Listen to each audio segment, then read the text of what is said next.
So hi everyone and Happy New Year first and foremost. My name is Amrita Chaudhary and welcome everyone. Happy New Year.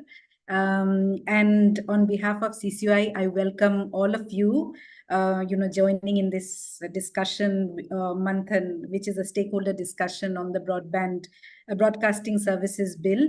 As you know, MIB is seeking comments on it till 15th January, and we thought it is opportune. And before we begin, a bit about CCAOI, for those who do not know us. We are a trust. We are engaged in capacity building, research and advocacy, mostly in India, and it is related to internet and digital policies. We represent the interests of different stakeholder groups, both connected as well as unconnected. And we have been working for over 1.5 decades on organizing capacity building sessions such as this, webinars, conferences, events, and conducting research on issues related to internet governance and digital policy.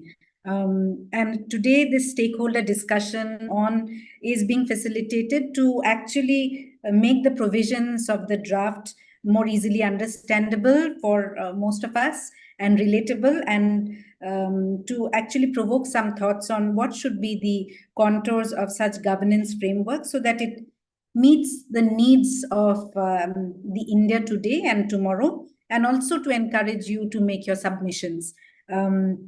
And do note, as I mentioned earlier, that this session is going to be recorded and live streamed.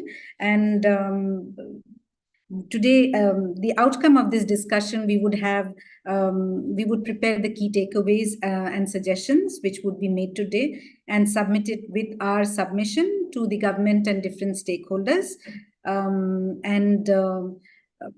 As you must have seen in the agenda, we have a very distinguished panel of speakers who would be providing their perspectives and suggestions on what should be the contours of this bill. We want it to be interactive, and we encourage you to share your thoughts. Kumar, I am not sure you're requesting an AI summary. I'm enabling it, but I'm not sure what you want to do actually. So we have, if you want to share any of your views, you can put it into the chat. If you have any specific questions towards any of the particular speakers, you can mention it there. In case it's a question, you could prefix it with a question. If it's a comment, you could prefix it with a comment. During the open house, you can raise your hand and you can ask your question. But please note that you need to be a bit courteous when you share your views. Your views may differ, but what we would want you to be is respectful for others' views. There should not be any abusive language, personal attacks, etc. And if you're not speaking, we would request you to keep your view, to keep your mic muted. And what we would be doing now is we would have Shantanu Mathur from Shardul Amarchand Mangaldas, who would be presenting an overview of the bill. After that, we would have a panel discussion where we have Nikhil from Media Nama, Nikhil Pava. We would be having Rajkumar Warrior. I just have to check whether he's here. He's a consultant from ABP Networks Private Limited and of counsel Sarvada Legal. We have Uday Singh, who is from Motion Picture Association, and Varun Ramdas, who is from Cohen Advisory. Unfortunately, it has become a manel because Gauri was under the weather, and she just messaged me that while she was thinking she would be able to make it, she is unable to do so. We always have a gender balanced panel, but this is the first time we are having this. And since it's a tight schedule, we have 2 hours. We would want everyone to keep their interventions short and within time. And with that, Shantanu, over to you to present the draft to all of us at a high level. Thank you so much, Amrita, and I really appreciate the diverse panel that CCOI and you have set up to have this discussion. I think we have stakeholders from all sides of the industry. So I'm hoping we'll be able to have a very productive discussion. And I'll do a brief summary of what the bill is asking. But before I get into it, I just want to take 2 minutes and set some context in which we have this legislation. So currently, the law that we have as on date is called the Cable Television Network Regulation Act. We call it the CTN Act, which broadly is regulating cable television networks, as we understand. A lot of the provisions that we see in this new legislation also has parallels in the previous act, and that's one legislation we need to keep in mind. Of course, the applicability to whom this new law is applying is slightly different from the previous legislation, and there's some reference to that legislation in terms of its saving and repeal. The other thing is that we had the IT rules in 2021, which had a part 3 that was specifically regulating 2 categories, namely online curated content and news and current affairs content online. This was a law that came in 2021. This was litigated before the courts, and then we had stays on operation of those rules from the Bombay and Madras High Courts. So that's another legislation that we have to look at. This had come by way of rules under the Information Technology Act. And one reason for the challenge was that the government really under the IT Act cannot promulgate these sort of rules. The third piece of now what is now law I want to mention is the Telecom Act that was passed by the Parliament in the most recent session. So we'd seen a draft of that legislation in 2022 as well. And there, when we saw the definition of telecom service, it was quite broad and including broadcasting service. But the law that we've seen now passed is notably the Telecom Act is excluding that. So these are the 3 things I would want our participants to keep in mind when we are looking at the provisions of this new bill. It's like the current version is a bill that's been released for public consultation. So of course, that's the objective of this discussion is that. But now I'll just quickly move on to the provisions. Of course, that there are a lot of them, so we won't be able to get into everything that they're prescribing. But I will just go through a broad overview so that we generally know what we're dealing with.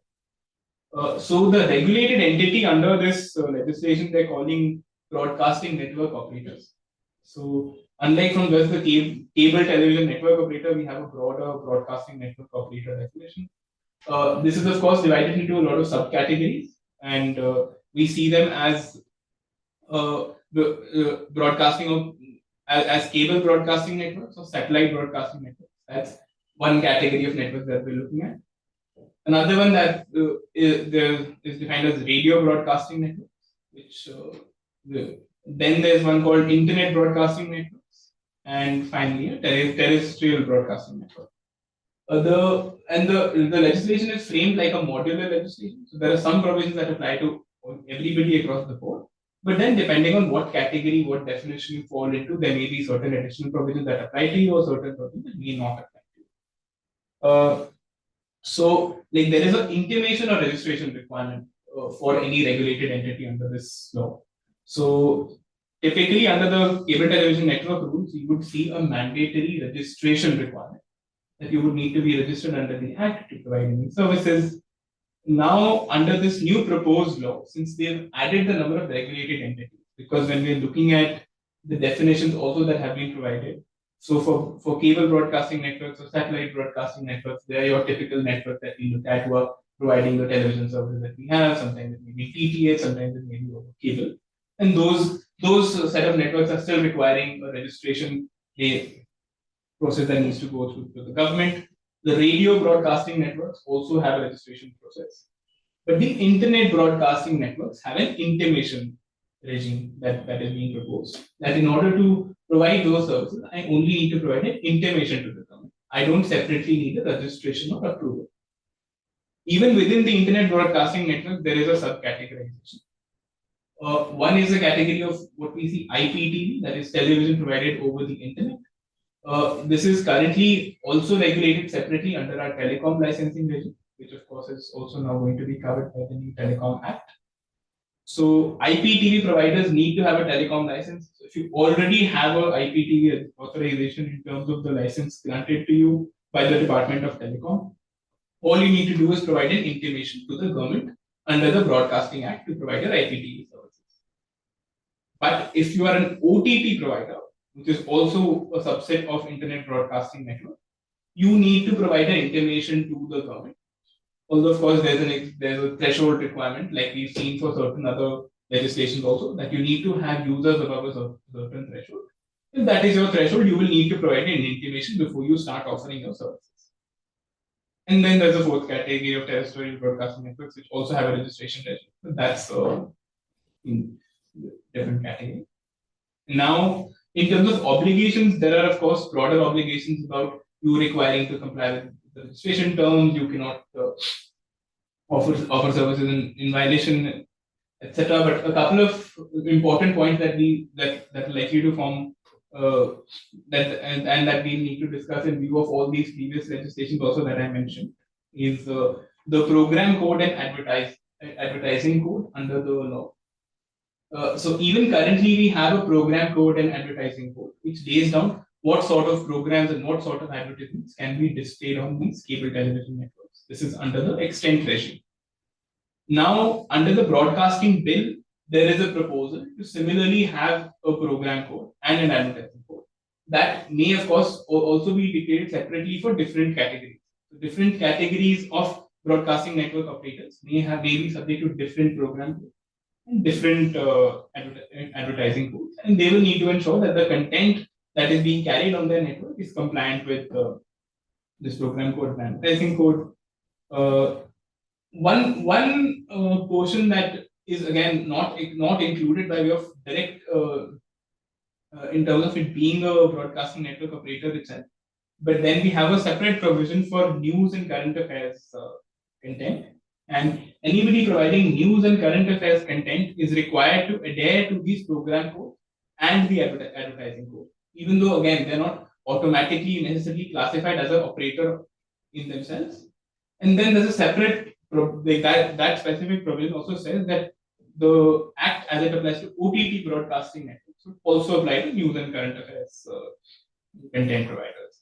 Although it's excluding newspapers and replica e-newspapers. So they're taking out print media out of the ambit, but anybody offering news and current affairs content online is automatically being implicated by this act.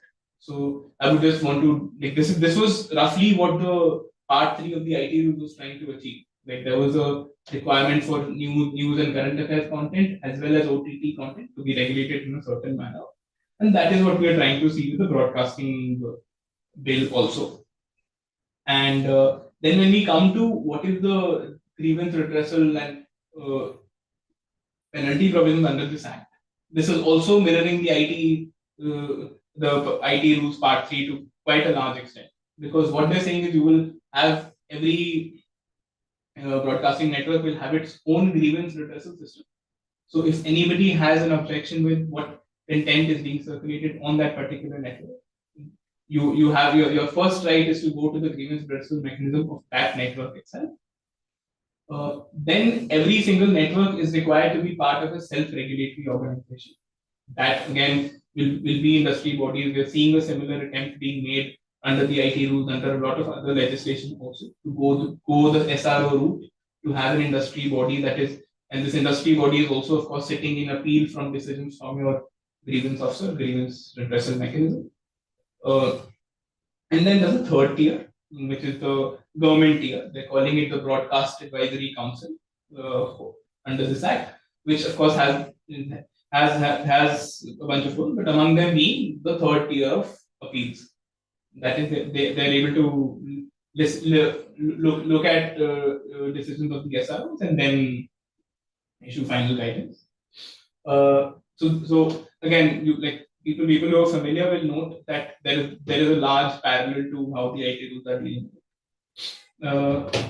The final provision, of course, on penalties, they're quite similar to how we see in legislation of these kinds. There are penal provisions under this act, like some of the other new technology legislation that we've seen. There are criminal penalties, there are civil penalties that can be imposed.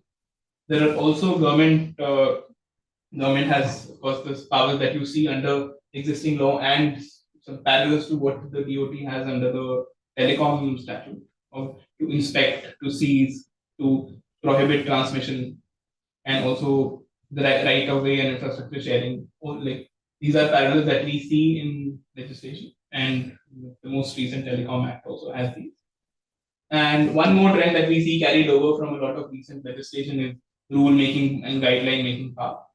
So there's like a lot of provisions, for example, how uplinking and downlinking channels will happen, what the registration procedures will be. All of these, like a lot of these finer niceties will be figured out by way of rules as maybe prescribed. What is the court going to look at? How are the appeals going to happen? A lot of this is going to come by way of rules. And of course, this will be once we have the legislation in place, then we have these rules, and we are seeing that exercise happening for the Data Protection Act, for the Telecom Act. So we will likely see a similar process for this legislation also.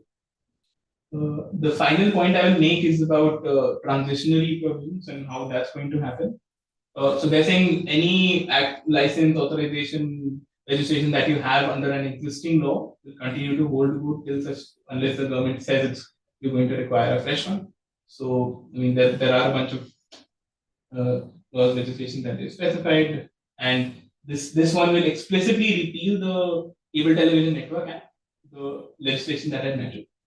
But it notably is not talking about Part 3 or the IT rules, which, so, while of course that is subordinate legislation. So from a legal perspective, you don't need a separate legislation to repeal that. But there is no direct reference to that in terms of our savings and repeal under this bill. There are a few other provisions which, of course, if they are discussed in the course of our discussion, I'll be happy to take the group through. But I think that's the broad overview of the key provisions of the Act, the bill as it stands, that we need to keep in mind. Thank you so much, Shantanu. And, we would obviously want you when the experts are also speaking, just in case you want to kind of comment on anything to come on to it. So I'll move to the panelists first, and, and I would first go to Varun, and the question remains same for all the panelists, that could you share from your perspective or the organization or the stakeholder you come from, group you come from, what do you see works in this bill, what does not or needs to change, the hits and misses. So Varun, I would go with you. And also when you are speaking, if you could, Shantanu spoke about the telecom bill which has come in. We have the IT Act or the IT Act which is going to be rehauled.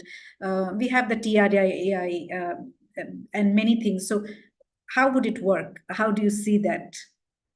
About 6 to 7 minutes first round. Yeah, sure. Thanks, Amrita, and thank you, Shantanu, for giving a broad overview of what is included in the Broadcast Services Bill and what's not. So, hi, first of all, I'll introduce myself. I am Varun Ramdas. I'm a manager at Quan Advisory. We are a Delhi-based public policy consulting firm with expertise in new and emerging technology. We have domain experts in law, economics, and social sciences. So before I go into what the BSB, the Broadcast Services Bill, gets right and gets wrong, I just was wondering why we are having a Broadcasting Services Bill to begin with. So one reason is that India is set to become the third largest M&E market in the world. Currently, India is fifth. And so the bill will give a sort of long-term vision, regulatory backing, etc., so that we can reach this position. The second is that broadcasting regulations so far have been extremely ad hoc. There was a CTN Act, which was also an ordinance before it was an act. And there are numerous guidelines like DTH guidelines, HITS guidelines, which have all come in, and everyone has questioned the provenance of it. Where is it coming from? What is the statutory backing this has? And most of them have also been contested in court. So these are the two issues that the bill is trying to fix. One is to give a long-term vision for it, and the second is to give statutory backing to the laws that are already there. Now, another interesting development that happened before the Broadcast Services Bill came in is that the TRI floated a consultation on a broadcasting policy. Now, ideally, this broadcasting policy should have come in and identified the long-term roadmap and key principles that would be followed in case of regulation. And then the bill should have followed exactly what the policy said. That would have given everyone some sort of predictability about what is expected, what is government thinking on this, etc. But unfortunately, these are running as parallel processes. I think just 1 week after the TRI consultation paper on the broadcasting policy got over, there was a draft of the bill already there. Now, if you look at the telecom bill, there is an NDCP that identified broadly what the Telecom Act would have in it. And even the other ministries like the Electronics and Information Technology, they also have a policy vision that goes behind it. But that is missing for the Ministry of Information and Broadcasting in general, and which is also seen in this broadcast bill. Now, moving on to how does it interact with telecom and with IT.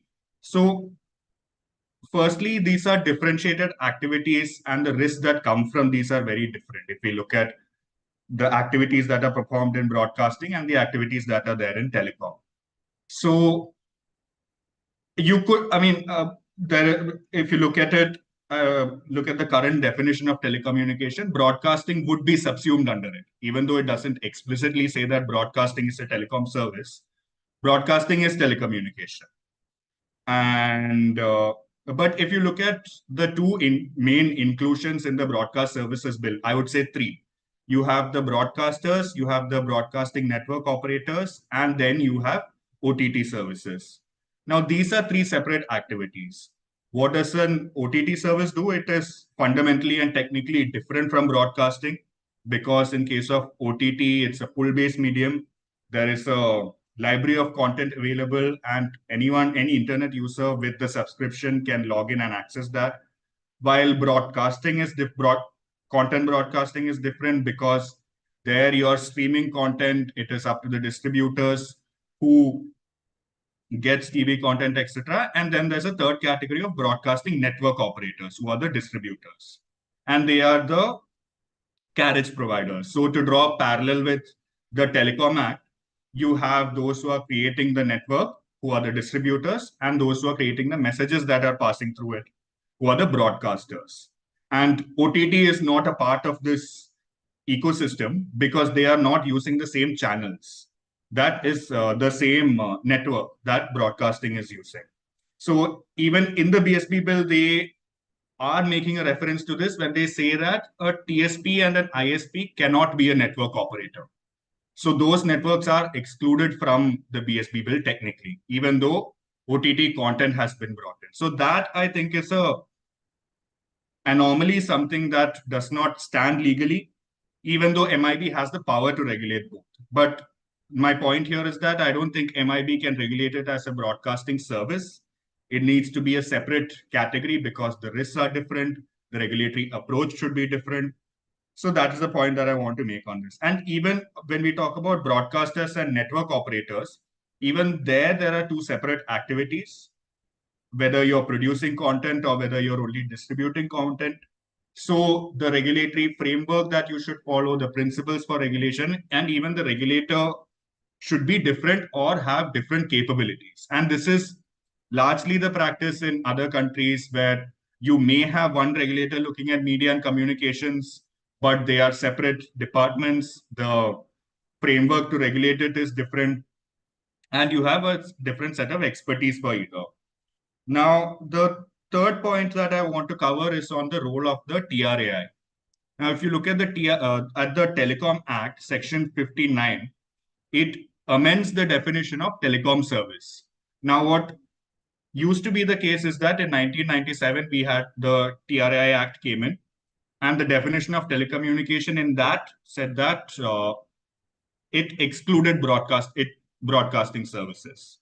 Then in 2000, the TRAI Act was amended, and it said that provided that the government may notify any service, including a broadcasting service, to be telecom service. Then in 2004, there was a notification that said that broadcasting is a telecom service. Now what has happened is that the definition of telecom service is the same as the Telecom Act. And the second thing that they have done is the entities that are regulated by the TRAI, are license holders under the CTN Act and the Telecom Act. So currently, as it stands, the CTN Act licensees, who are they? It is not very clear. Only MSOs are technically licensed under the CTN Act. The others were licensed under the Telegraph Act.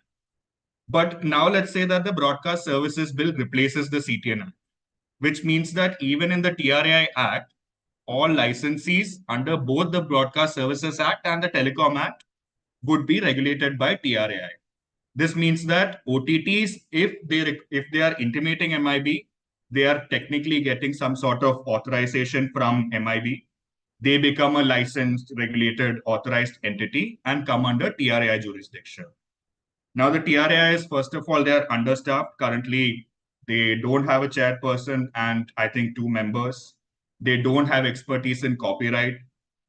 And several times, their experience in case of the broadcasting regulation, based on how I have understood it and worked on it for the past 5 years, is that there is a lot of micromanagement in the sector. They prescribe things like prices, how do you price, how do you package your channels, how does business to business conduct and negotiation happen. So all of this is micromanaged by TRAI.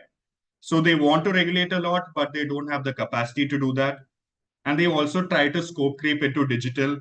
In I think the past year, there were a couple of consultation papers that talked about regulating OTTs, both communications and video. There were discussions about bringing in a network usage fee or a revenue sharing mechanism. So the TRAI has been up to a lot of these things, but they don't have a good history with regulating the content aspect of it. Communications aspect of it, maybe they have moved on to forbearance for telecom, so it's not that bad. But in case of content, they do not have the expertise for it. So it's very dangerous for any creative industry content-based entity to consider the possibility of TRAI regulating them. So yeah, that's the 3 points that I wanted to make about the potential risks that are coming from the BSB bill. We can discuss later after the other panelists. Right. Thanks a lot. Uday, I'll go to you. You represent the Motion Picture Association. You look at the Indian market and you have experience of the global, discourses also. How do you look at this draft? Thanks, Amrita. Some of the points, most of the points actually have already been covered by Varun. But at the risk of reiterating some of them, I'm going to go into it. But by the way, before, since he ended on TRAI did have a consultation recently, some kind of FOMO. So they've taken that July 13th reference from MIB and they have picked it up now. And they have told us that by end of January, we might see the national broadcast policy, which should have come first. We discussed that, but I guess they're going to put it out. Let's see whether they stick to it. Basically, we are the MPA. We are a trade association which represents 6 international producers and distributors of film, television, and what we call OCC content. We like to distinguish from OTT, saying OCC, because that's what we call online curated content services or VOD services or streaming services. So that's the distinction I would like to draw. And basically, our members are the Walt Disney Company, Netflix, Sony, Paramount, Universal, and Warner. Now, moving into some of the points that have been discussed earlier, the bill which is currently proposed appears to be, there are a lot of onerous and worrying regulations for our members. The draft bill takes dressing primarily from the Cable Television Networks Regulation Act, which was actually passed to regulate linear television services. And that in itself had an outmoded view, and this was an opportunity to kind of go the reverse way and kind of, have light touch regulation there. But in its broad sweep, it's kind of trying to bring in the OCC and VOD content services into the way it's been defined. And that is bothersome for our members. People before me said, there's a very big difference between the two kind of services, broadcast and OCC. OCC services are basically pulled content from a library, as he mentioned. And the library is owned by the service. And this content has been, reviewed early. When it's put out there, it's already been reviewed by in-house experts and standards and practices which are there in each platform and each provider. So this has been done keeping in mind the existing established regulation already. The proposed CEC that they're talking about is onerous and could be problematic, especially for sensitive IP information, which could then get revealed into public because it has some sense of an outsider coming into that CEC, which is bothersome again. Again, on the other hand, the broadcast services are push services, as he mentioned, and it's erroneous to kind of link OCC VOD to broadcast, right? Because they're very different services. Here you have subscribers who choose what they wish to see at time of their convenience and on device of their choosing. They pull the content and it's not pushed as in broadcast, and they're highly optimized for parental controls, and adults actually retain the control of what their children can see. So there's a big difference between the two. And the distinction is actually already reflected in the current regulatory environment, wherein the existing IT intermediary guidelines and digital basic sport, which governs VOD OCC under the IT Act, and its three-tier system is already adequate. In fact, we know that 95% of the problems have been addressed at tier 1 itself. Hardly anything has gone up the ladder in the tier 3-tier system. So if it's working, why do we need to kind of have one more regulation which kind of disturbs the flow of the way things are moving? Right? There's a growth sector, as BCG has said, by 2035, we are expecting 13 billion to come out of this sector. So why would we want to interfere with that growth? So that's the worrisome part. So this basically risks new onerous market access barriers which impinge on the ease of doing business, and they dampen the positive economic effects that have already been created. You know, the curated services are adding jobs, they're adding value to the value pools that are coming in are quite substantial. So that is a big problem. The second is we have our own aspirations as India of being the content hub for the world, right? And that ambition of GOI will again get interfered with. This portends that there might be some kind of sameness of content which might come in if it goes the way that it's planned. This could reduce choice for the consumers and lead to audience attrition. So in fact, setting up a negative cycle, which we are worried about. And of course, the BAC and the powers to order specific deletions and modifications could lead to uncertainty. We have settled down now. The system is working. If everything is working fine, do we really need to revisit this at this point in time? As it begs the question, as Gloria Steinem said, if the shoe doesn't fit, must we change the foot? Should we need to kind of now relook at force fitting OCC and VOD into the broadcast linear structure? There are a lot of questions which emanate from this, including the whole provisions that he just talked about. I'm not going to repeat that. So that's where I will end my remarks, that these are the cumbersome problems that we envisage this bill is going to create for our members.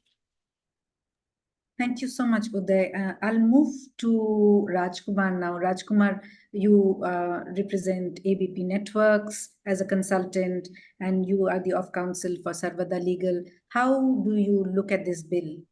Yeah, thank you, Amrita. Thank you for the opportunity. And yes, I'm an independent counsel and I do represent the news broadcasters genre, and definitely my submissions may be a little prejudiced and biased towards my clients a little bit. Pardon for that, but it may not be neutral exactly, but I'll try to give a broad. The pain areas remain the same insofar as the entire broadcasting sectors is concerned. Now, first and foremost, coming to the basic rules of before starting of this consultation. This consultation came immediately, as rightly observed by Varun, that it just came immediately 2 days down the line when the broadcast policy consultation got over. So, and of course, as rightly observed by Uday as well, that, this is something coming by the end of January. If that is going to come by the end of January, this should have followed after that. The first and foremost requirement was, because now it has got a statutory compliance requirement of seeking the recommendations of TRAI on the point of introducing OTT as a service provider. Because under section 11(1)(a)(1)(2), there is a mandate under the TRA Act, current TRA Act, that when you are introducing a new service provider or when you are introducing the terms and conditions of a license, the seeking the recommendations of TRAI is mandatory. Whereas if you see the explanatory memorandum, it only refers to a consultation which happened way back in 2020. 2020, which is basically certain amendments being proposed to the Cable TV Act. From 2020 till now, there are so many consultations which have happened on the subject, whether it is convergence, whether it is OTT communication services, whether it is the telecom bill, so many legislations which are touching on the same subject. None of them find even a reference or mention anywhere in this, in this consultation process. So this kind of half-baked, selectively quoting some reference and coming up with totally new point, which were never part of this. In fact, most of the provisions which which have already been mentioned also, they never found mention in that 2020 thing. 2020 consultation which had happened. So the first point is you have missed out on a lot of consultations which have happened. You've completely ignored as if it never existed. And second, you have failed to seek the recommendations of TRA, which is going to be a fundamental legal objection whenever, if assuming this bill takes its shape the way it has to, and OTTs are being brought under the purview of broadcast services, then that is going to be the first and foremost objection. Second is, of course, the repetition of the same mistakes, what happened, many of them which are sub judice. So it not only overlooked the consultation process, it also overlooked a lot of litigations which are pending. When you are introducing a 3-tier mechanism, then you should have also taken note of the fact that similar kind of thing, just by giving a new name, instead of an IDC, you are giving the name of a BAC. So if you are just changing the terminology, and the constitution more or less remains the same, the entire foundation of the challenge by the news broadcasters in Madras and even in Kerala is basically that the self-regulatory body is presided over by a Supreme Court judge, a retired Supreme Court judge. And over and above that, you are constituting an IDC, which is now the BAC, the old wine in the new bottle. So in a way, you are saying that the set of bureaucrats, which only has one independent person who is also going to be appointed by government. So that is, if that independent person is also going to be appointed by the government, where is the independence? This is completely an oxymoronic kind of, situation for us. So you have not bothered to refer to those pending litigations, and you have chosen to straight away reapply the same 3-tier mechanism once again. Where will I go? I'll go to the court again. I'll say I'm back to square one, and the same situation prevails. Then when it comes, so that's the constitution of, then insofar as the prescription of a content evaluation committee is concerned, they have completely failed. They should have at least understood how exactly the S&P team works in a broadcasting organization. Now, and secondly, they should have also upfront provided for exceptions like news or sports. Where can you have a registration certificate being there for a news right in the front that this is meant for A, this is for UA, or this is for, what, if I fail to do that, then I'm going to completely fail on that count. So, and the worst part is the penalties associated with it. So first and foremost, if I don't publish the name of that CEC constitution, I get penalized. Maybe 50 lakhs to 5 crores is the penalty, the range. I'm broadly telling you. Second, so failure to notify, failure to have a certificate is another set of penalties. Then if you have not placed the certificate in the right manner, which also they can determine, probably it was tilted towards the left or maybe tilted towards the right. It was not placed rightfully. I don't know. It can come up in any manner. You did not place it. There is another set of penalty. So this CEC has been mindlessly being introduced without getting into understanding the entire way in which, the broadcast companies work. Then it was a good opportunity for them for revamping the entire programming and advertising code, because it is plagued with vagueness. If you see the words good taste, decency, snobbish attitude, everything left to subjective interpretation. Now, it was a good opportunity to bring some clarity. And now what they have done exactly is that they have said the act gets amended with the introduction of BSR bill if it gets into an act. Insofar as rules is concerned, the rules will be valid to the extent they are not inconsistent. So the programming code and advertising code just get carried forward like an entry, carry forward entry in an accounting entry. It will come. They may modify. They may prescribe certain different programming codes for an OTT platform, for a terrestrial platform, for a linear program platform. They may have a different code. That's the only difference. But this is an opportunity which is being missed. Then if we find the reference of TRAI at 5 different places, gives an indication that probably they are making TRA as a super regulator. Well, great, that be the case, but they should also know, they should have also taken into account the fact that there is a pending litigation where it is being argued that OTTs cannot be regulated by TRA, and TDSAT has already passed interim orders in that. So if that be the case, then how do you bring up TRA as an interim regulator for all of that? Of course, the exorbitant penalties, if you see, there's a penalty for every non-compliance, starting from what was earlier a mandate for the government in terms of accessibility. The accessibility was actually being fastened upon us. Actually speaking, we all cooperated. We said we will try our level best but to comply, and we are doing our level best to the extent. But now to fasten that as a liability upon me, it's a government obligation. And now even to fasten penalties for non-compliance, that's another, so they're just adding, they're catching you at every place wherever they can. The most important, insofar as a news genre is concerned, is now they have redefined the news and current affairs program. They have said newly received or noteworthy audio. Anything which is newly received or noteworthy audio or audiovisual programs or live programs, including analysis about recent events primarily. And any news program which is per se, they say OTT does not cover social media. But if I, as a news broadcaster, put it on the social media, then I am a news broadcaster. And if my content is noteworthy, then I need to comply with it. There is, if I have to, just to show the bad part of it is, though they have, insofar as the penalties or the imprisonment provisions are concerned, they have diluted to a great extent. They have only said if you are without license, then of course you can, there can be a criminal penalty against you if you're running a network without license.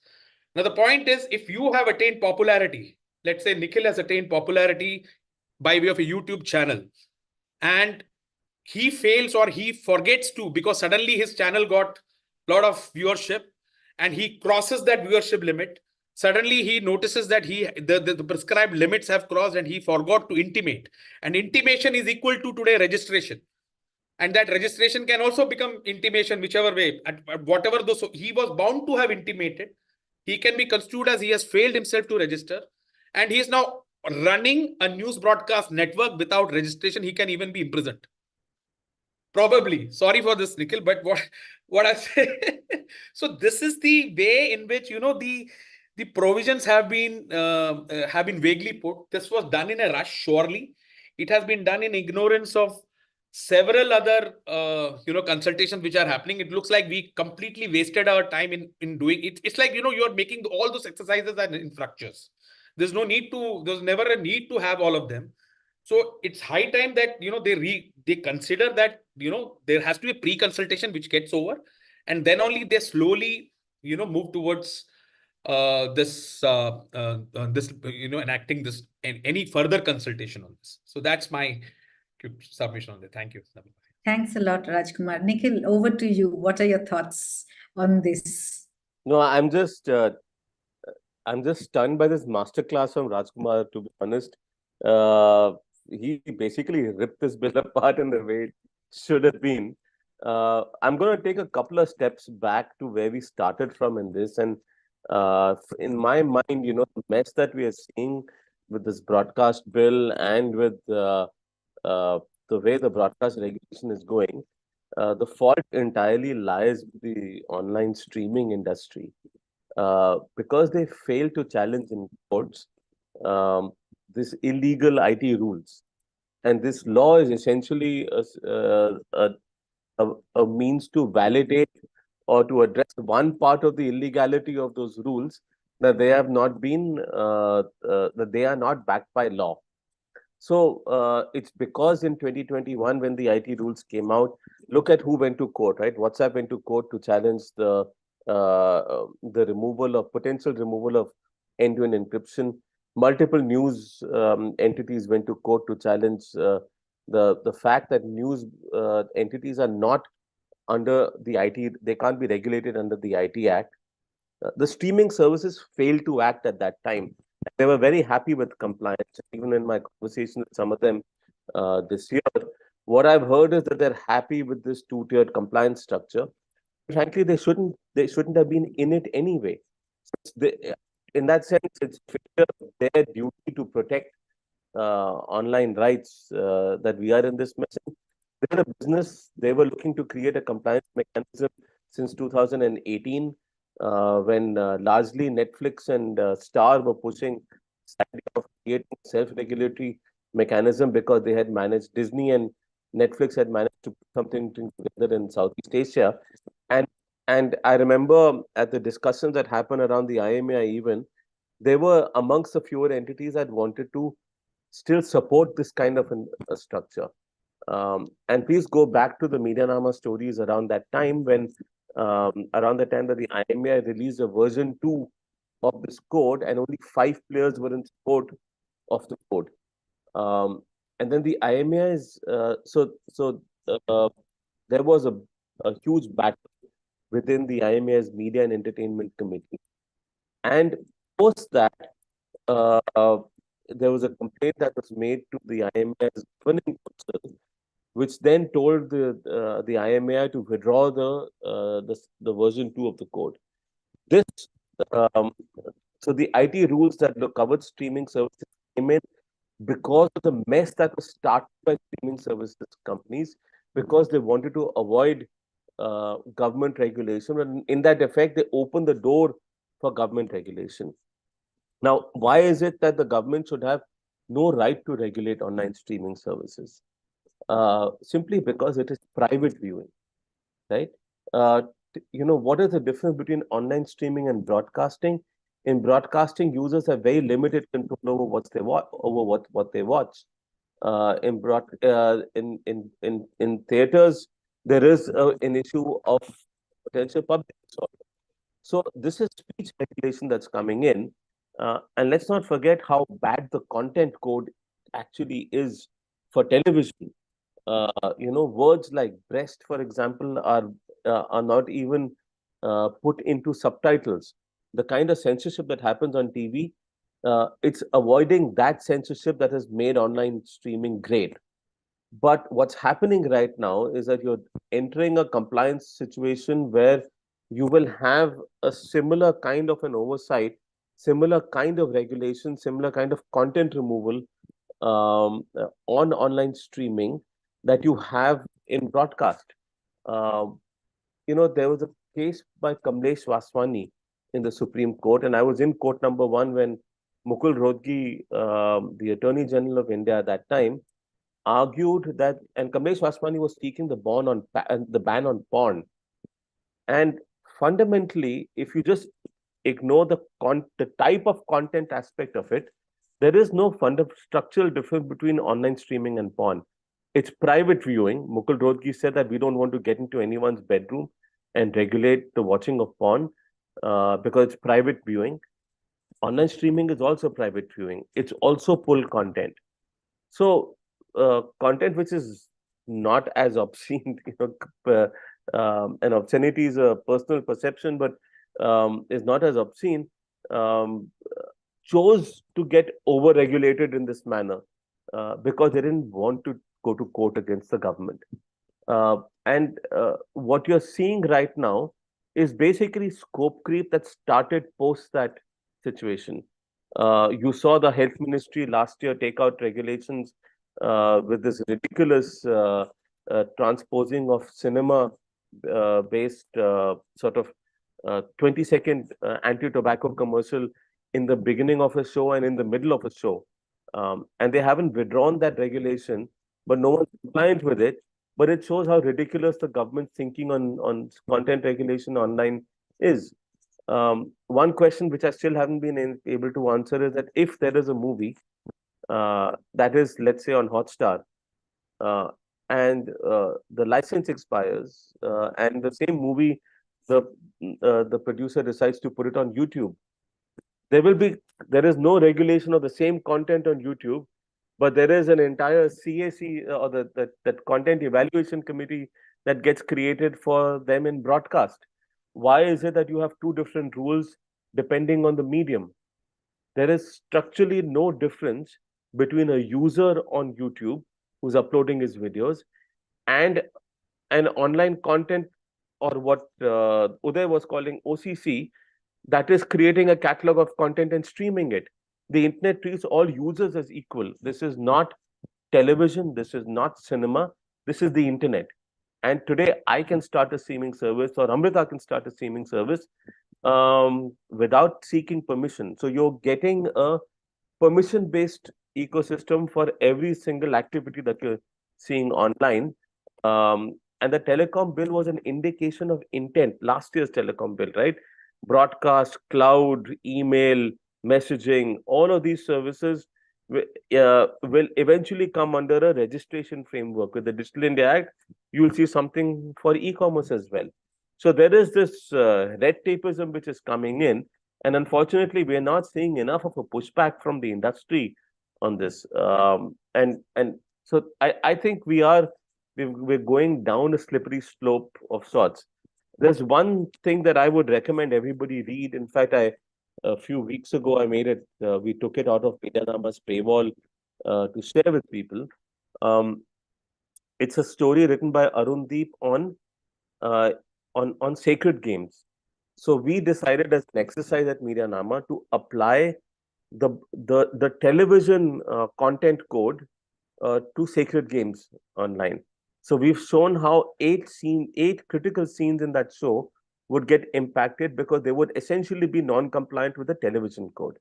You take some of the most epic shows that we are seeing on streaming, right? Take Mirzapur, the entire show would become illegal. Take Patal Lok, take Leela. There's so many shows that will just not work. Why? Because these codes are just not compliant with today's day and age. They are a nanny state code. Outside of this, I just want to go back to one important aspect about the CEC. The Content Evaluation Committee, every single player will have to create a content evaluation committee within their organization. And that will be staffed with people who are not from that organization. So it's kind of like a censor board that gets created within every streaming service. And these have to be independent entities, and the construct will be determined by the government. So already if you talk to creators, and I have friends who are script writers and actors, and the amount of censorship that already has started happening within streaming services, the quality of content is going to go down substantially. But this is just for content from India. Will you then have that content evaluation committee go through an entire catalog of, let's say, thousands of films and thousands of shows for each streaming service provider, and start determining what is allowed to be shown in India and what isn't, or what scenes are going to be allowed to be cut or not? And I'll end you with one little aspect which I found shocking, which was, there's this, I've forgotten the name of the organization. The IMA had set up a self-regulatory organization for streaming services. And they issued an order for the ban of certain shows on a streaming service called Ullu, saying that those were obscene. Now, I'm not going to pass judgment on the content, but my point is, under the IT rules, the self-regulatory organization cannot really order removal of content or removal of shows. But Justice Sikri, I think it was, who heads that committee, actually issued that order for removal of shows from the streaming service. I think this is a sign of things to come. I mean, Rajkumar started his comments by talking about process. And where is the process there, right? What you have in this country right now is you have IT rules which are not legal in nature, which are being legitimized by this broadcast bill, or once it becomes law. But you also have a situation where, let's say, you take the certain regulations from last year, you take the RBI's rules on data localization. All of these rules are substantively been modified by issuing FAQs which are non-legal in nature. I mean, literally, the certain guidelines say that these are just FAQs and they are not legally binding. So you in process is just when it comes to lawmaking has just gone out the window. There are rules which are being treated as a form of regulation. Look at the telecom bill that just came out. If you read it as per the letter of the law, the internet is regulated by the telecom bill. But the minister issued a statement to Economic Times saying that it doesn't cover it. Now, do you take the letter of the law or do you take the proclamation of a minister? And so, how will the courts interpret it and how will the government in the future interpret it is anybody's guess. We're not seeing very robust policy making in this country, and most of this is not even happening with a proper public consultation. There is no transparency in the recommendations that are given in case of public consultations. And I think we have the mess that we have with rules and regulations and laws today because there is no mind that's put to the comments that are coming in. You've already made up your mind regarding what you want to do. Amrita? Thanks, Nikhil. Before we go to the next round of questions, I did see Tejasi here from IFF, Internet Freedom Foundation, and they had some views on the broadcast bill also. And Tejasi, sorry for putting you in the spot, but do you want to share some of your initial thoughts on this, in case you are okay with it? Yes. Hello, and thank you for giving me this opportunity. At the offset, I'll just say that I totally agree with, all of the points made by the speakers, some really, really powerful points. And I was just going through what Nikhil had suggested, the application of sacred games. That seems to be quite an interesting read. That's also something that we are trying to do with our campaign, IFF's campaign, Let Us Chill, because we want to sort of personify the harms, because we spoke about platforms and how it can impact them, increasing compliance burden and the monetary aspect of it. And we spoke about how it limits choices for users, but it also impacts creators and artists and their artistic freedoms and creativity. So we do want to sort of broaden the scope, just personify each and every harm and how it affects all of the stakeholders. I also want to point out a few more things. This sort of pattern or trend of relying on delegated legislation, whether that's the DPDPA or the telecom or even the broadcast bill we saw.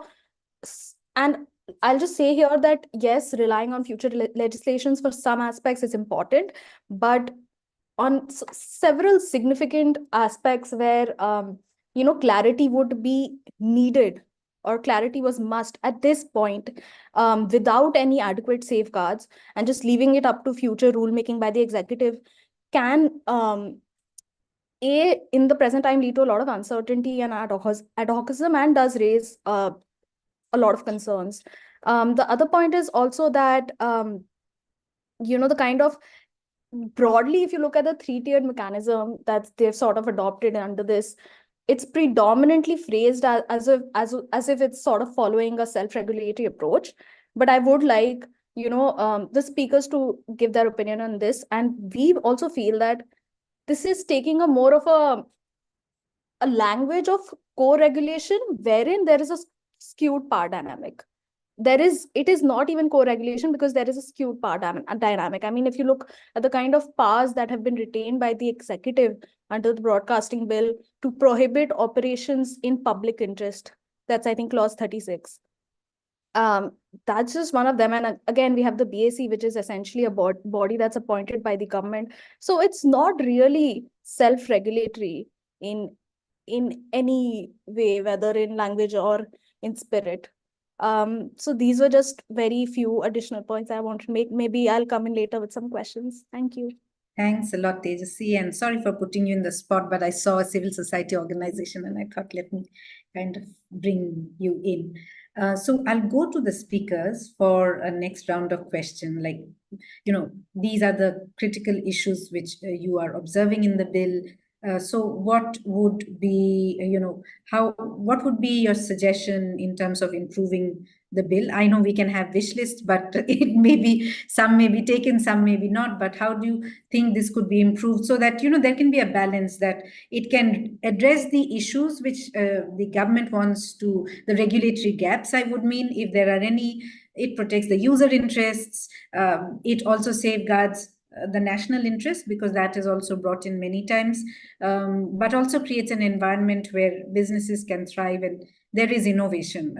If we want the industry to reach the place everyone aspires it to be. So what would be your suggestions? Anyone wants to go first? Varun, do you want to go in first? Yeah, sure. I can start. So, because we ended on this point on self-regulatory versus co-regulatory and how content is regulated generally, which Tejasvi was raising and even Nikhil had brought it up. So I think, yes, there is definitely a need to update the program code. I mean, the first point being that you can't apply the same program code to both OTT and broadcasting. They need to be different because one is private viewing and the other is public. And even if you think about public viewing, the program code came up in 1994, 1995. A lot has happened since then. And so a lot of court judgments are also there, which have interpreted terms like obscenity, what do they mean, what is considered like offensive to taste, all of that. So there's a lot of language in the program code itself that needs to change and be updated to what is known as contemporary community standards, which is a standard that the court has evaluated, has interpreted and brought up. So that would be point number one.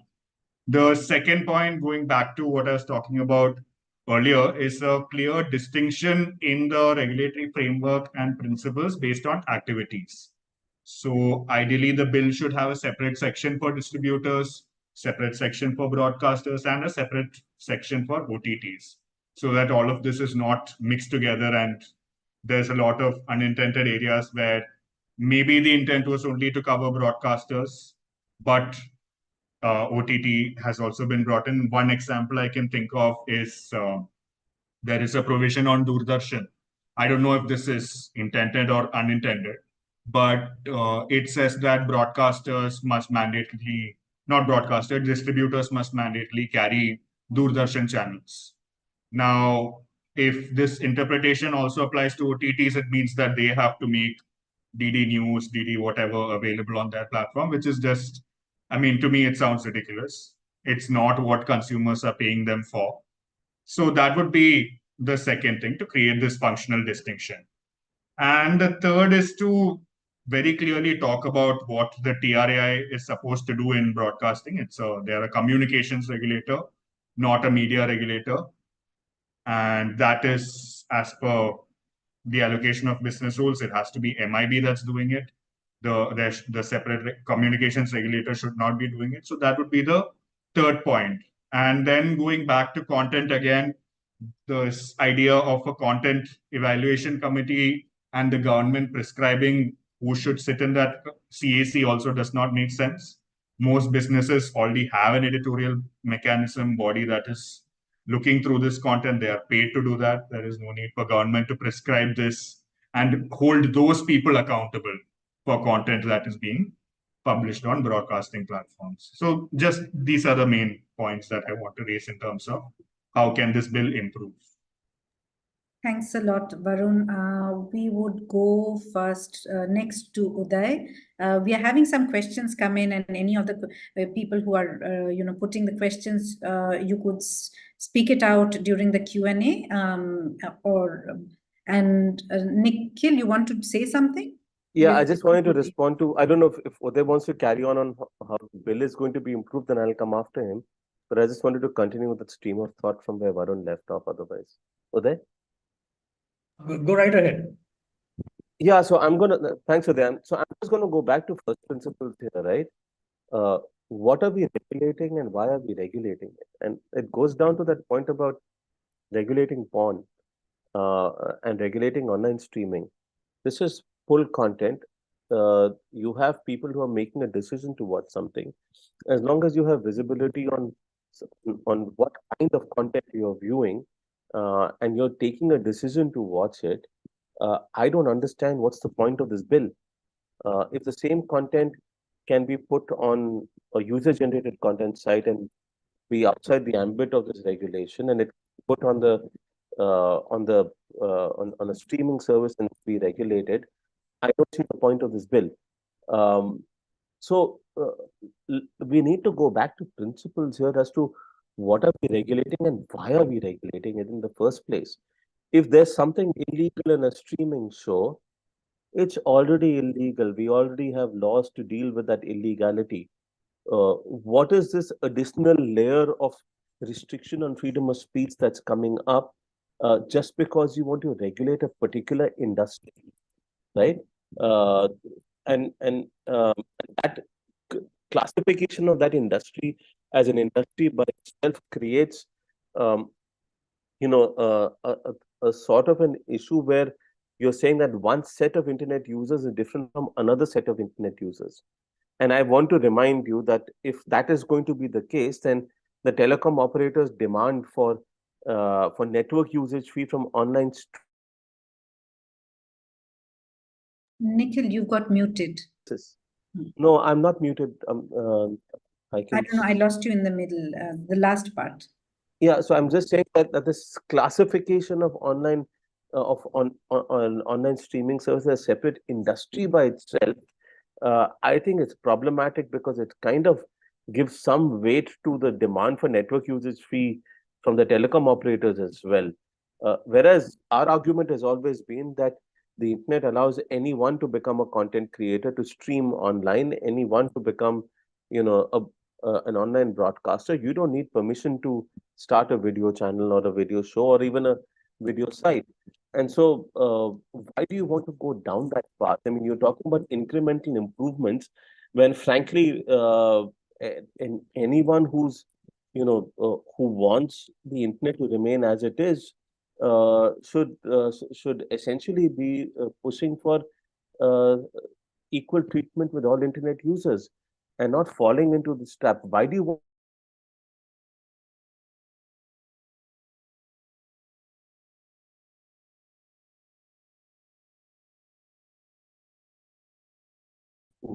if someone has a problem with a streaming service show that they feel is illegal, um, uh, I guess they have enough lawyers to ensure that what they're doing is not illegal. Um, I want to remind people about one other aspect. I think someone mentioned obscenity. And it's an example I used a lot in 2018-19 when this discussion had initially started about regulating online content streaming. Uh, if you go back to the 90s, there was a song which led to like protests on the street and mobs came out. And it was a song called Sexy, Sexy, Sexy Mujhe Log Bole. And it was, modified to Baby, Baby, Baby. Today, do you see anyone objecting to the word sexy online? Right? So I'll say go back to that Sacred Games story that we've done and see what you're in for if you even accept the idea of what is happening over here. The scope creep will only increase. Let's not look for incremental improvements here in this bill. This bill deserves to be put in the dustbin, frankly. Thanks, Nikhil. Uday, over to you. Yeah, so basically, as we mentioned, including the restrictions are already laid out in the IT Act in Section 69A. We don't need to go more than that, right? So anyway, DIA is coming up. The IT Act will probably, a lot of the provisions will go into the DIA. So there's no real need for OTT services to get included in this particular bill. I totally agree with that point of view. The second, instead, I would say, like I was saying earlier, this was an opportunity actually to deregulate traditional broadcasting. So even for them, because the business, as the linear broadcasting model is, diminishing globally, this was a time to kind of give them a little more freedom to be able to do a lot of the traditional broadcasting content that they are creating, right, and reduce onerous, rules there. So this was an opportunity to kind of go in the reverse direction, as I mentioned earlier. And I think that if we were to be able to do in a much more light touch manner, I think we would have achieved a lot. The broadcast bill would have actually helped in creating more kinds of diverse content, even in the broadcast space. which I think would have been much better. Uday, ease of doing business is just a slogan. You don't see it in practice. Yeah, unfortunate but true. Rajkumar, your comments on Yeah. suggestion. So to start with, insofar as if you're talking about, the way forward, first of all, you need to fix up the things which have gone wrong. And you need to identify what are the problem areas, current situation, problem areas which are currently being faced without having examined that. And if you're touching upon various topics, like whether it is mandatory carriage, whether it is audience measurement or anything, you need to first understand the current market realities, situation, and then try to formulate the legislation in accordance with that. Instead of getting into a mindless exercise of just providing some provision, just like they did for IPC being carried forward in the same form, in this IPC CRPC evidence being carried forward in the same manner, the same legislation with same wording, but now with a different title. So certain things which they must follow the procedures which are statutorily required in order to avoid any objection, like the way they did in IT rules. It now goes at the end. The fundamental objection is they are not in compliance to the IT Act. Those rules could not have come into the place at all. Similar kind of legal objection will be taken here or here again, where that you have not complied to the procedure of seeking recommendations of TRA before introducing OTT. So if you do that, there's a consultations already going on, take cognizance of all of that and then proceed forward. That's number one. Second is that, some certain provisions, if I have to highlight. Now there is, insofar as broadcast industry is concerned, going with the same point of what Uday said, that, the deregulating the sector. Now there is an ad cap restriction, which was there way back. Now, a lot of business models in this broadcast, out of 900 channels, in fact, 500 to 600 channels will be running only on ad-based model. What is the need for in today's situation with so much competition being in place, with so much other regulations being in place? In fact, the TRA already, dealing with why to have those. This is an opportunity for you to completely deregulate. There is a pending litigation on that count. You could have got rid of that. And in fact, Nikhil, you want to ask something? Sorry, you raised us. No, after you're done. Oh, sorry. Okay. Yeah. So, so that's something which could have been upfront addressed. So ad cap is one thing which can be done away with, and it can be just like the way, there has to be laissez-faire approach on that. Then you should avoid anything which is any restriction which is outside Article 19. Now, there is a section here which says that the government has the power to prohibit transmission of program or operation of broadcast network on the ground of public interest. Now, public interest is not a ground anywhere under Article 19. This is not something. So you to have, and in the name of public interest, you start, restricting transmission of any program without following due procedures. Those kind of wording should be actually avoided. Next comes the audience measurement. Now, audience measurement may work on a lot of other genres. We have seen over years that it has not worked for news genre the way it is. Those problems, actually, if there is any way, the statutory way of addressing those problems, then only, instead of providing simple registration process or anything, that may not help the current situation. So how exactly to deal with it? Please identify the problem areas and then start dealing with it.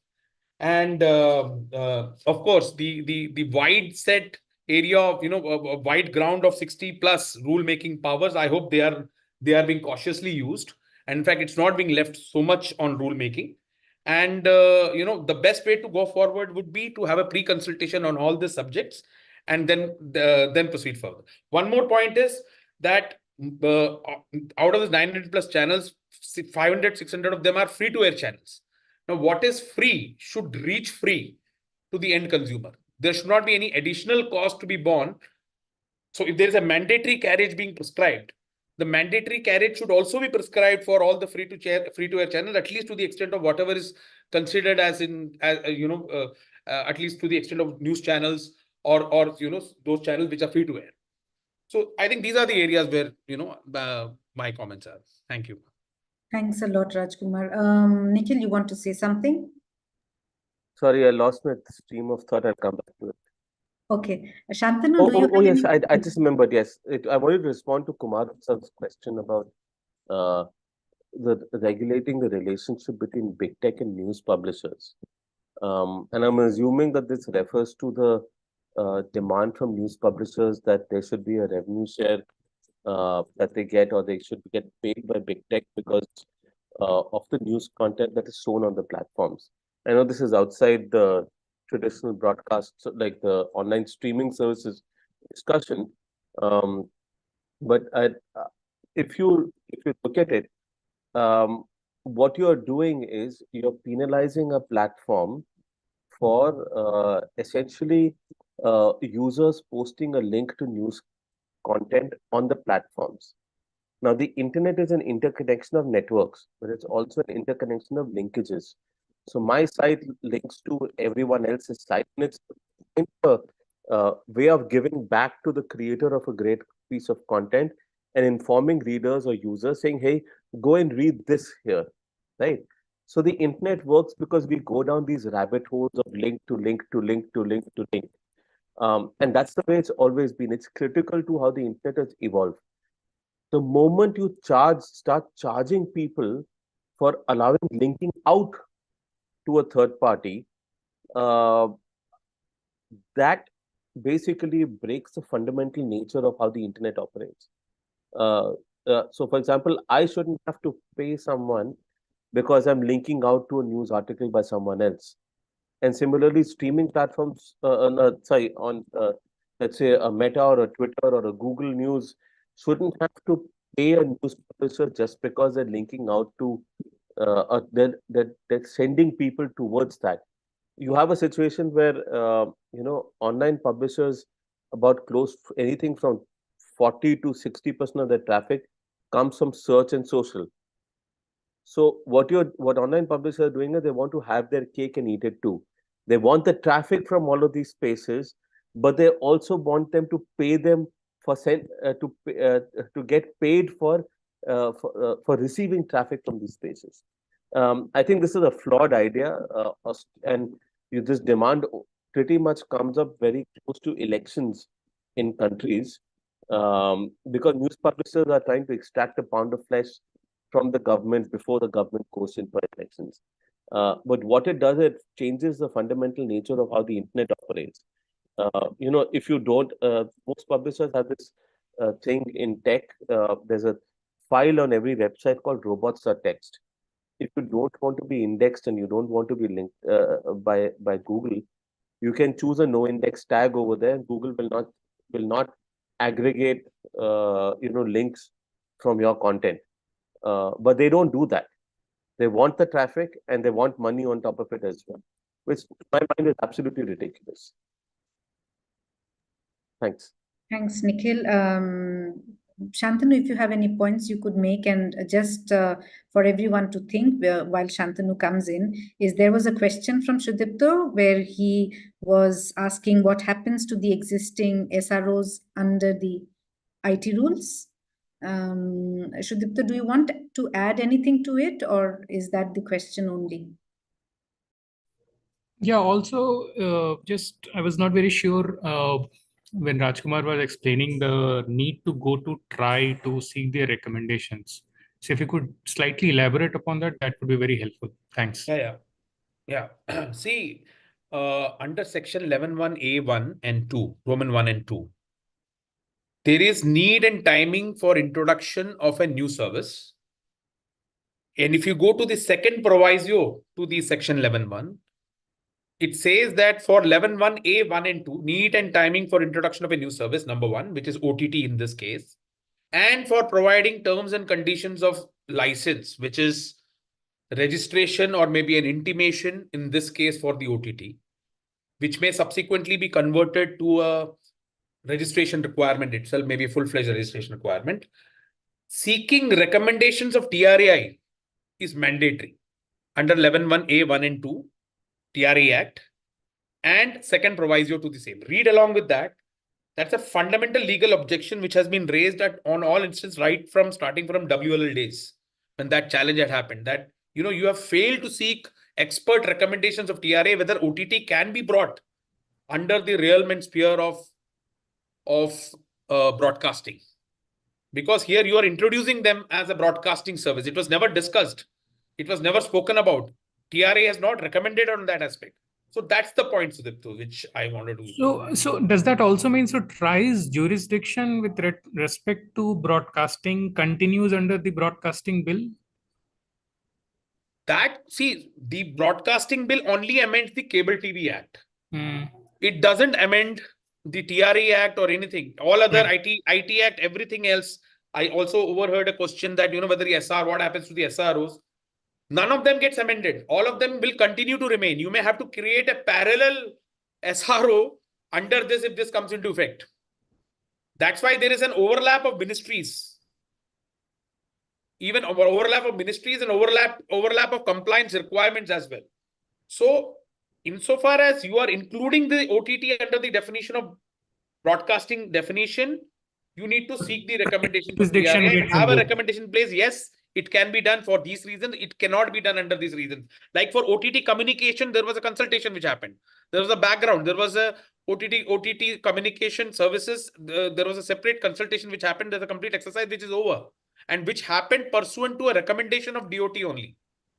There was a reference from the DOT and which was, which was responded to by TRA, and then there was a re-reference.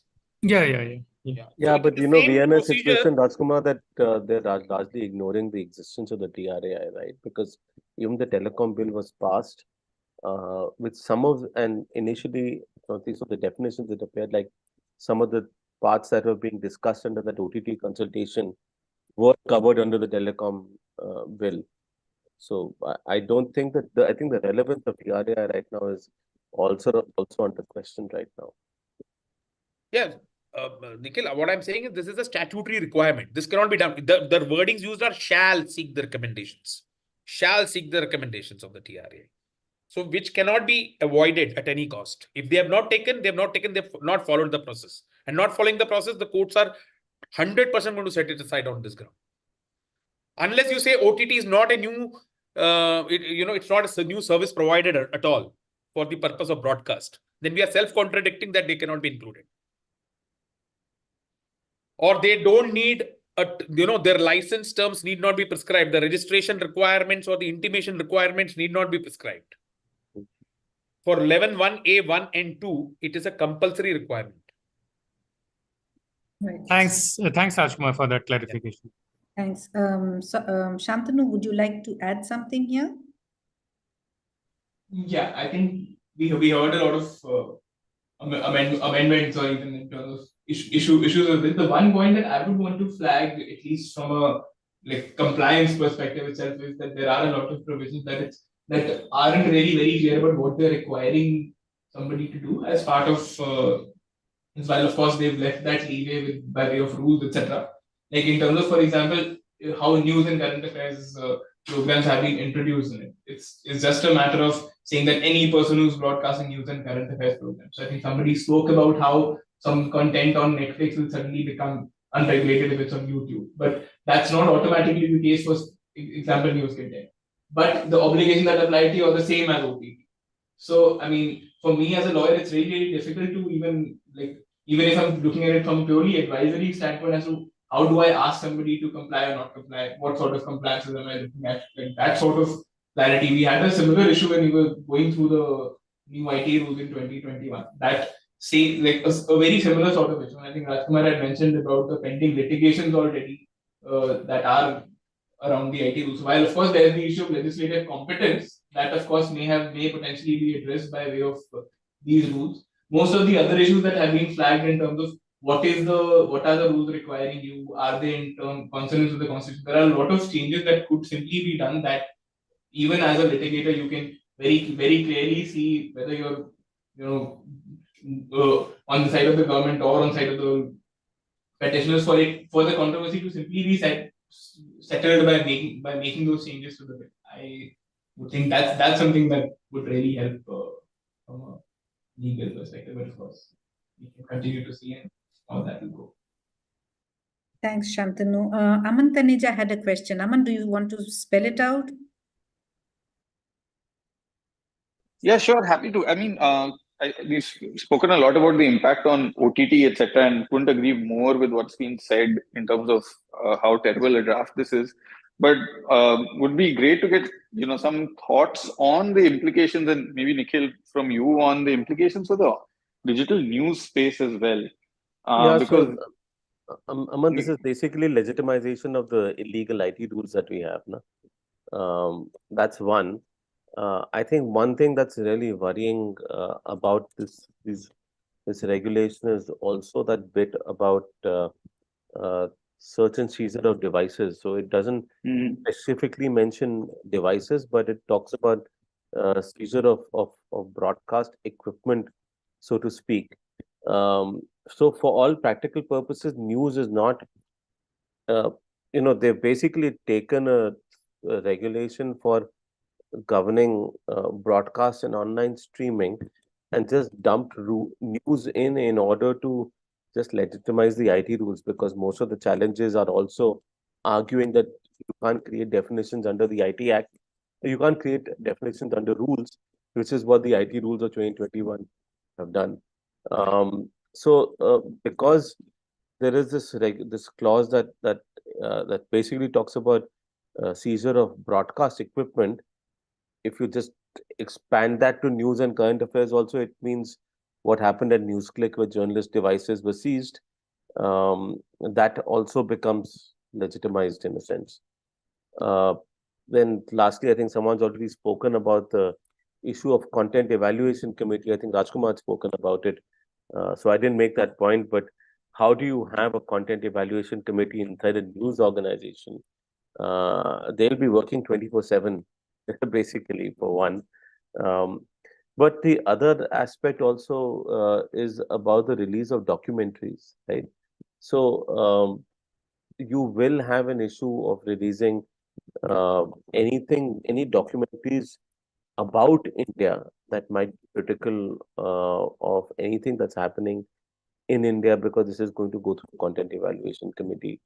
And that documentary is already not being released in India so far, right? And you'll also, so on the broadcast side also, you'll see that broadcast that there will be films that end up not getting released in India because of the kind of cuts that will come in, and we will lose because of that, essentially. There was, I think, on news, one question that I had was about how YouTube channels would be covered, because currently the IT rules do cover them. And what kind of a threshold do you create? How do you determine what is news and current affairs? Right? Because anyone writing a blog today, and I always view Medianama as a blog, anyone writing a blog about something that is happening, or someone with 50,000 Twitter followers tweeting about something in the news that's happening, do they have to register? So there is a great deal of arbitrariness regarding who gets covered and who doesn't cover. And that goes back to my fundamental point that what is illegal in this country is already illegal. Why do you need a regulation over and above that to create a regulatory structure? Because that's only an inhibiting factor in terms of freedom of speech. Nikhil, just to add to that what is illegal is already illegal. But now, under the bill, you have public interest. The point you raised about public interest. Correct. It is not one of the reasonable restrictions under 19.2. But it is a restriction here. Yeah. So therefore, this law can very easily be challenged in court, saying that this restriction of speech under public interest is effectively a violation of the fundamental right to free speech. Absolutely. No, what I'm saying is the content evaluation committee, if they are required to certify, so the first defense you will have is that I have a certificate by a content evaluation committee, which was also proposed and constituted by you. So there can't be any instance of programming code or advertisement code violations, because you have that certificate in place at the top of it as protecting. If you don't have the certificate, it can be a problem. Okay, so what I'm saying is the self-contradiction part of it.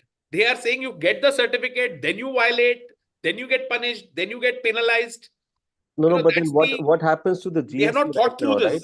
I think we really need to examine in more detail what happened with Ulu and its censorship, right?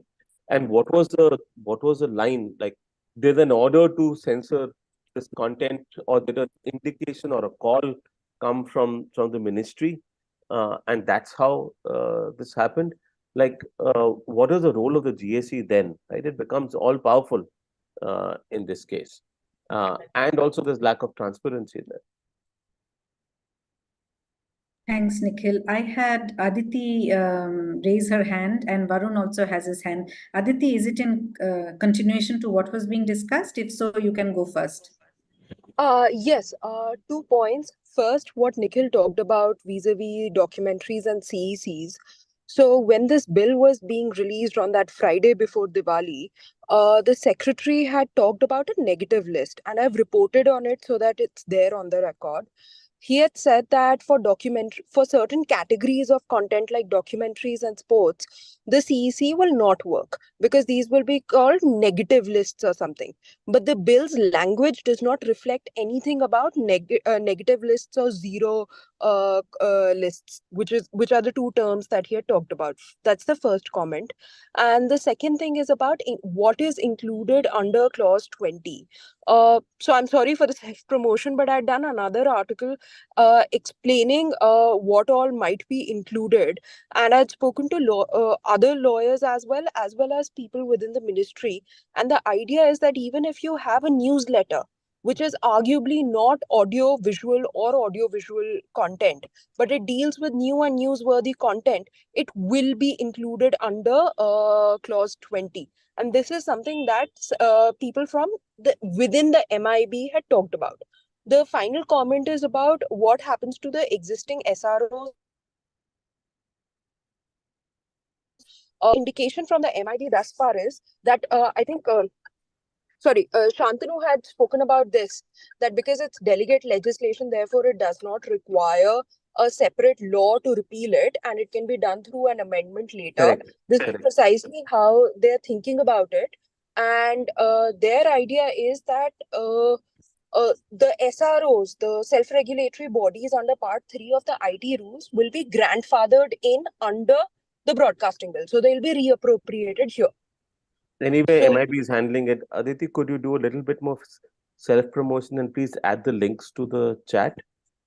Sure. I'd like to read these. Thank you. Yeah, sure. I'll share both the articles and also just one final thing. How they are looking at what Nikhil was talking about, who's included, what kind of content is included. So this is something specifically that I had asked people, because under IT rules, if I remember correctly, the way news and current affairs content is defined, I think where they have the definition for professional, business, or systematic activity, I think it's an and clause there in the definition. Whereas in the broadcasting bill, it's an or clause, that it has to be done in systematic, business, or professional activity. So the interpretation of that is that if you have a YouTube channel that is monetized through YouTube ads, it becomes a business activity. So Well, for instance, to add to that, Aditi, if you have a Twitter handle that gets yes, that gets that is advertising revenue also, that yeah, will even be covered. if, because this is something I've been grappling with for quite some time, and I've done articles on section 69A to that effect, that who regulates what. So I am a journalist, I have a personal Twitter account, but I'm also employed by a newspaper.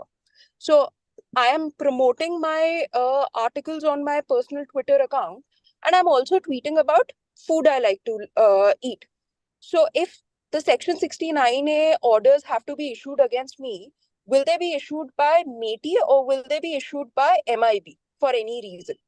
And at least what I've understood from the government is that it will be determined by the content I post. So if it's news content, so if it's about my article, then it will be MIB that will step in.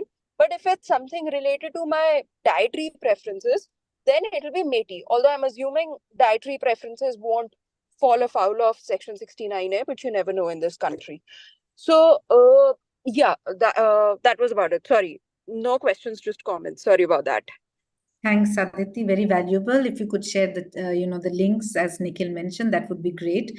And Varun, before we go to you, Nikhil Tej Ahuja from Producers Guild has mentioned that certification doesn't seem to guarantee immunity from prosecution or even against state bans in the case of theatrical releases. So Varun, over to you. Yeah, so I think I'll just first respond to what Aditi and Rajkumar and Nikhil were saying about where this public interest is coming from. So public interest is not a restriction, not a reasonable restriction on speech under 19(1)(a). But I think in 2022, when Bombay High Court was listening to a matter by broadcasters, they, for some reason, which in my opinion is incorrect, said that a systematic business activity, there we are talking about your right to trade and profession under 19(1)(6), and public interest is a reasonable restriction to 19(1)(g) under 19(6). So that is where how they have so far been using this idea of public interest to restrict speech. And again, when we talk about news publishers and doing a systematic activity or a business activity, there again, what I would expect the government to argue in court is that because it's a business, we can restrict it under public interest. And the other thing is, I just want to point out that the power to seize equipment does not apply to news organizations currently. And it can't apply to news organizations ever because it is only applicable to broadcasting networks and services. Currently, as it stands, it does not apply to OTT, but it can be extended. That is, I mean, rules and... Are you sure about this, that it doesn't apply to news broadcasters either? Online news broadcasters, TV, yes. Online news broadcasters. Not to UGC, no, because they have said that it applies to services and networks. I'm not talking about UGC. I'm talking about online news entities, news publications, online news broadcasters that are registered with the MIB. I don't think so. I don't think so, because they have a schedule where they are listed the broadcasting networks and services that they can cease equipment off. And as it stands, it's cable, radio, plus any other that they may notify. Any other they may notify is this is anything. in the bill? This is in the bill? Yes. Okay. I think it's in section 31, they make a reference to second schedule. And second schedule has these three entities. Understood. And the third thing, so again, because the rulemaking powers are so broad, they can notify anything. And that is probably how they will exclude live content from CEC also, because it's impossible. I think Aman was the one who raised this question. Would be impossible for a content evaluation committee to screen live events.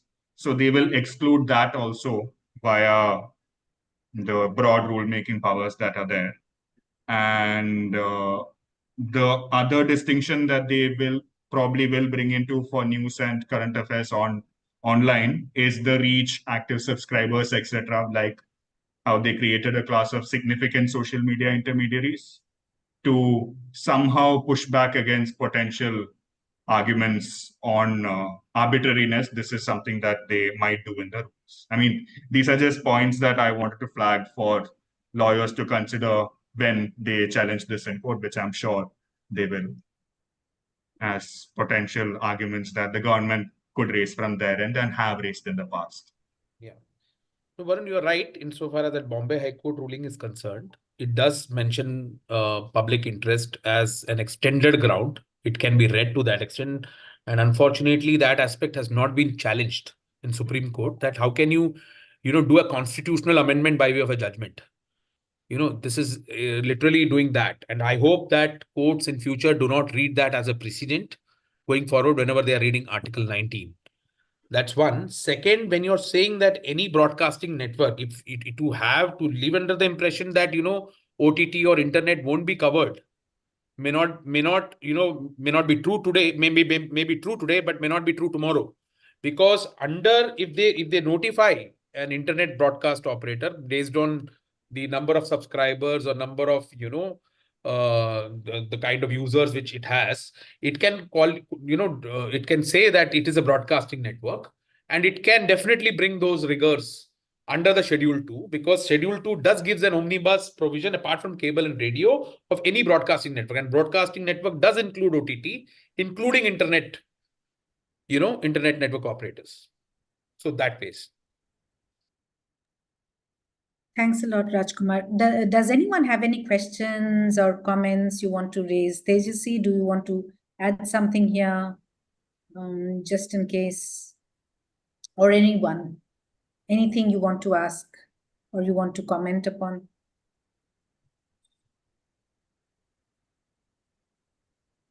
Okay, I see there are no questions or comments which anyone wants to make. But any of you would like to, make, your last comments, etc., or certain things which you think is important to be noted, etc. Any last comments? I have a question for Uday. Yeah, please go ahead. Uday, what's the appetite of the streaming services industry to go to court should this bill pass as is?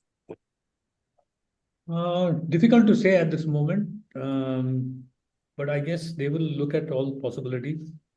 But as you know, we don't. Because historically, there's been no appetite. Let me put it this way: the streaming services, they have two self-regulatory organizations, as you know. One is the IBDF, and the other is IAMAI. So this is food for discussion in those platforms. Primarily, we are focused more on the content side of the studios as MPA. That's our primary concern. No, I know, but you have a sense of these things, sir. That's why I was asking. No, don't put him into a spot online. Yeah, I think they will cross the bridges when they have to and examine all possibilities, I presume, but I can't. Okay. Right. So I guess I would, thank each one of you for, being here, sharing your views, etc. I hear some audio. Does anyone want to speak?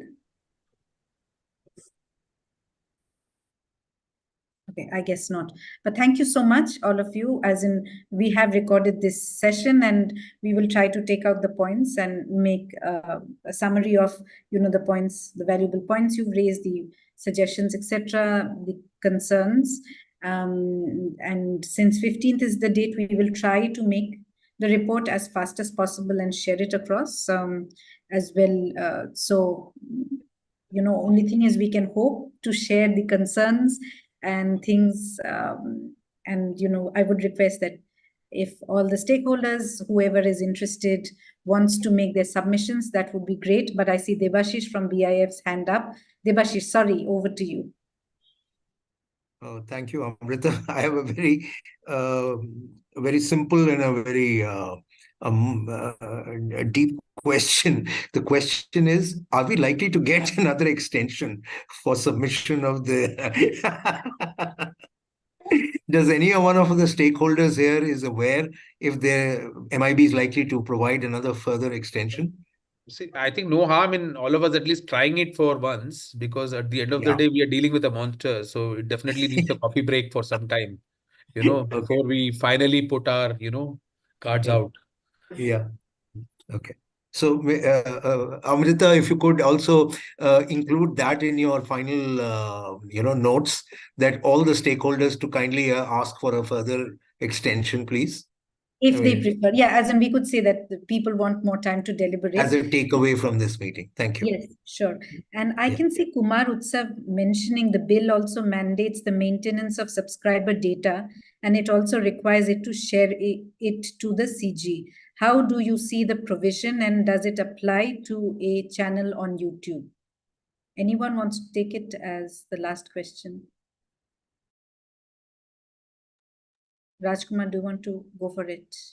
As far as the channel on YouTube portion is concerned, I would think it's not ordinarily covered unless it's being covered under the news and current affairs portion of it. So to the extent that I'm maintaining subscriber data, I would not need to automatically maintain it simply because I'm running a YouTube channel.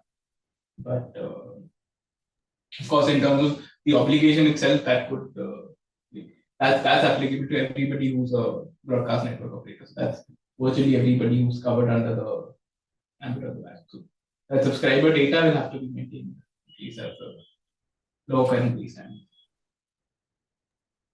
Thanks, Shantanu. Rajkumar, do you want to add something or? Okay, right. So thanks a lot, everyone, for this, and thank you, Tejasvi, also for sharing your, the concerns which IFF has raised. But this is recorded. We would be sharing the recording link with you also. You can circulate it if you want. And let's hope if we get a more nuanced deliberation. That's our only hope. But I see a last question which has been posted.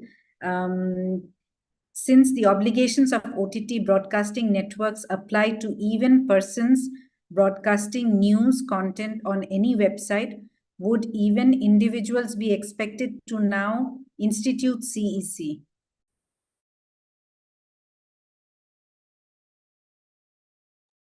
Yes, if you cross the threshold, individuals or anyone, if on a plain reading of it, anyone who has crossed a certain threshold can potentially, potentially Ravish Kumar can qualify as having qualified for the certain user base or certain thing, and they are potentially prone to be qualified as a broadcast network operator, going by the reading of it as it stands today. And they again will have to A, intimate, B, comply to all such requirements as may be required.